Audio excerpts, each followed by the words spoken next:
Aí a cobrança do Madison para dentro da área, passou por todo mundo, Kleber Pereira! Gol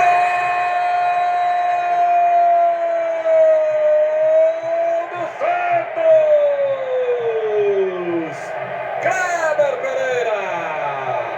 Na bola cruzada do escanteio, foi passando por todo mundo, foi passando. Kleber Pereira falou, por aqui não passa, soltou a bomba! A bola ainda desvia no jogador do Palmeiras e tira qualquer chance do goleiro Marcos, que estava indo para o lado esquerdo. De repente a bola veio para o lado direito. Aí vai ficar muito claro, ó. Ele vai bater, a bola desvia, me parece, no Ortigosa e tira completamente o Marcos da jogada. O Santos empata. Kleber Pereira, 1-1. Maurício Noriega.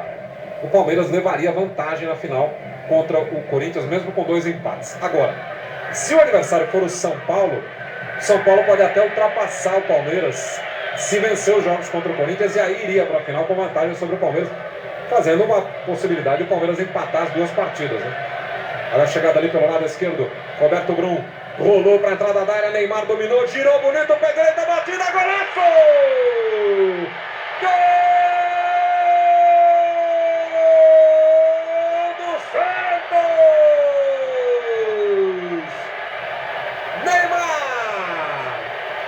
Não foi tão bem no primeiro tempo, mas mostrou toda a sua categoria. Dominou de costas para o zagueiro e virou. E no que virou, matou 2. E aí bateu no contrapé do Marcos no canto direito. Aos 2 minutos, o Santos vira o jogo na Vila Belmiro. Aparece o talento de Neymar. Maurício Noriega. E que golaço do menino, né? O que ele fez com o Maurício Ramos ali, fez o que quis, né?